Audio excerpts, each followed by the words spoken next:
Salam dalam kasih Kristus.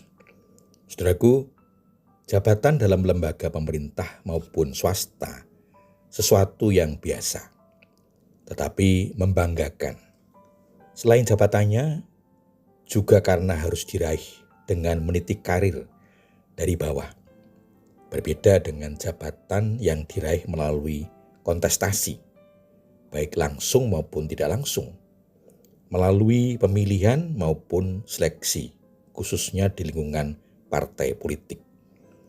Terkesan berebut dengan tingkat rivalitas yang tinggi, tidak lepas dari intrik-intrik demi untuk mendapatkan jabatan. Seolah apapun dibenarkan demi mendapatkan jabatan. Dan kalau sudah mendapatkan, ada kebanggaan, kepuasan yang tak ternilai, seolah tujuan tercapai. Padahal sesungguhnya ketika seseorang menduduki jabatan merupakan awal, bukan akhir suatu perjuangan.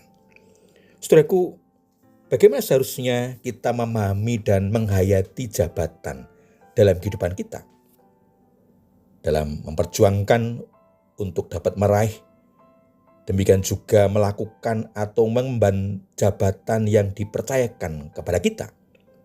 Mari kita bersama menemukan jawabannya melalui renungan ajaran hidup kali ini. Sebelumnya mari kita mohon berkat Tuhan dengan berdoa. Bapa di surga, segala pujian dan syukur kami naikkan kepadamu atas pemeliharaan dan berkat-Mu dalam kehidupan kami sampai saat ini. Kami akan bersama mendengar dan merenungkan firman-Mu. Roh Kudus memberi hikmat kepada kami, agar kami dapat memahami, menghayati, dan melaksanakan firman-Mu dalam kehidupan sehari-hari. Mohon ampun atas kesalahan dan dosa kami. Di dalam nama Tuhan Yesus Kristus, doa ini kami alaskan. Amin. Saudaraku yang dikasihi Tuhan Yesus Kristus, firman Tuhan yang akan kita terima diambil dari Injil Markus pasal 9. Ayat 33 sampai dengan 35 yang tertulis demikian. Yesus dan murid-muridnya tiba di Kapernaum. Setibanya di rumah, ia bertanya kepada mereka, "Apa yang kamu perdebatkan tadi di tengah jalan?" Namun mereka diam, sebab di tengah jalan tadi mereka memperdebatkan siapa yang terbesar di antara mereka. Lalu Yesus duduk dan memanggil ke-12 murid itu. Katanya kepada mereka, "Jika seseorang ingin menjadi yang pertama, hendaklah ia menjadi yang terakhir dari semuanya dan pelayan dari semuanya." Demikian firman Tuhan. Bagian firman Tuhan ini diberi tema jabatan yang menggiurkan. Saudaraku, kata menggiurkan diartikan sesuatu yang sangat menarik, mendatangkan keuntungan besar, dikaitkan dalam konteks percakapan kita. Pada waktu perjalanan Yesus dengan para murid ke Kapernaum, para murid mempercakapkan sesuatu yang serius. Sampainya di rumah, Yesus menanyakan kepada para murid, "Apa yang kamu perdebatkan tadi dalam perjalanan?" Tetapi mereka diam, dan Yesus tidak mau mendiamkan sesuatu masalah, harus segera diselesaikan. Hal itu lebih baik daripada membiarkan perasaan yang kurang baik tertanam dalam hati. Lalu Yesus berkata kepada mereka tentang perkara yang mereka bicarakan dalam perjalanan yaitu tentang siapa yang terbesar dalam kerajaan Allah. Bagi orang Yahudi, pertanyaan itu biasa saja. Orang Farisi yang sering dan suka berbicara tentang kerajaan Mesias selalu mengatakan bahwa dalam kerajaan itu ada berbagai-bagai pangkat dan tingkat. Tentu merekalah yang akan mendapatkan pangkat terutama. Tidak mengherankan bahwa para murid dalam berbagai hal masih berakar pada ajaran Yahudi, yaitu ragi orang Farisi, dan membicarakan hal itu pula. Mungkin merekalah yang kelak akan mendapat pangkat tertinggi karena mereka rasul-rasul Yesus. Masalahnya, siapa di antara mereka yang paling terkemuka? Petrus, Yakobus, atau Yohanes-kah? Masalahnya tidak hanya berhenti di situ. Ada prinsip-prinsip kepemimpinan yang harus dipahami oleh para murid. Injil Markus pasal 10 ayat 42 sampai dengan 45 menyatakan, lalu Yesus memanggil mereka dan berkata, kamu tahu bahwa mereka yang dianggap sebagai pemerintah bangsa-bangsa bertindak sebagai tuan atas rakyatnya dan para pembesarnya bertindak sewenang-wenang atas mereka. Tidaklah demikian di antara kamu. Siapa yang ingin menjadi besar di antara kamu, hendaklah ia menjadi pelayanmu. Siapa saja yang ingin menjadi yang pertama di antara kamu, hendaklah ia menjadi hamba untuk semuanya.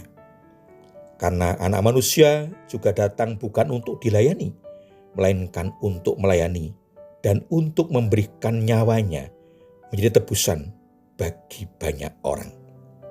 Saudaraku, Yesus menegaskan bahwa siapa yang akan menjadi yang pertama, pemimpin, pejabat, atau menjadi yang terbesar, justru menjadi pelayan, bahkan menjadi hamba untuk semua. Apa maknanya? Sesungguhnya bagi setiap orang yang akan menjadi pemimpin, pejabat, karena akan memegang jabatan tertentu, bukan karena jabatannya, fasilitasnya, gengsinya, tetapi dilandasi kesadaran untuk menjadi pelayan, untuk melayani, menjadi hamba untuk menghambakan diri atau mengabdikan diri untuk kepentingan kesejahteraan semua yang dipimpin. Seperti Yesus, dia datang bukan untuk dilayani, melainkan untuk melayani semua orang yang diselamatkan. Saudaraku, bagaimana kita melihat atau memilih pemimpin atau pejabat dalam kehidupan kita? Di lembaga pemerintah atau swasta, demikian juga di lingkungan gereja atau lembaga sosial di mana kita berada. Yang pertama, berorientasi pada panggilan untuk memimpin, bukan materi dan status sosial. Maksudnya, orang yang akan menjadi pemimpin, mereka terpanggil untuk memimpin dan merasa mempunyai passion untuk memimpin dan didukung oleh orang-orang yang akan dipimpin. Karena track recordnya, pengabdiannya, kapasitas untuk memimpin. Bukan semata-mata materi, fasilitas, gengsi, kemuliaan diri. Sesungguhnya segala fasilitas karena jabatan itu digunakan untuk mendukung eksistensi dan aktualisasi dari jabatan yang diembannya. Yang kedua, pilihlah pemimpin yang melayani. Pemimpin tetapi pelayan. Orientasi pemimpin itu adalah untuk melayani yang dipimpin, bukan dirinya. Apa yang dipikirkan, direncanakan, dan dilakukan dalam kepemimpinannya demi untuk kepentingan yang dipimpin, demi untuk kesejahteraan yang telah memberikan kepercayaan kepadanya. Dan seluruh orang atau rakyat yang dipimpinnya. Ada contoh-contoh pemimpin yang tidak sempat memikirkan dirinya sendiri, mengorbankan kepentingannya demi untuk orang yang dipimpin. Yang terjadi justru orang-orang yang dipimpin yang memikirkan dan melakukan sesuatu untuk pemimpin yang totalitas dalam kepemimpinannya. Selamat memilih pemimpin yang melayani, mengabdi untuk kepentingan kesejahteraan yang dipimpin. Tuhan Yesus memberkati. Amin. Mari kita menaikkan syukur kepada Tuhan di dalam doa. Bapa di surga, terima kasih untuk firman-Mu yang telah memberi inspirasi kepada kami. Siapa sesungguhnya pemimpin yang Engkau perkenan dalam kehidupan kami. Mampukan kami dan Engkau berkati agar pemimpin kami yang Engkau berikan kepada kami, yang kami pilih sungguh pemimpin yang melayani seperti teladan-Mu. Mohon ampun untuk kesalahan dan dosa kami. Kami menyerahkan untuk seluruh kehidupan kami dalam naungan kasih Tuhan Yesus Juru Selamat kami yang hidup. Amin. Saudaraku yang dikasihi Tuhan Yesus Kristus, demikian renungan ajaran hidup. Sampai bertemu kembali dalam renungan selanjutnya. Kasih dan anugerah Allah Bapa di dalam Tuhan Yesus Kristus melimpah dalam kehidupan saudara, dan oleh pimpinan dan pemeliharaan Roh Kudus, saudara diberkati. Amin.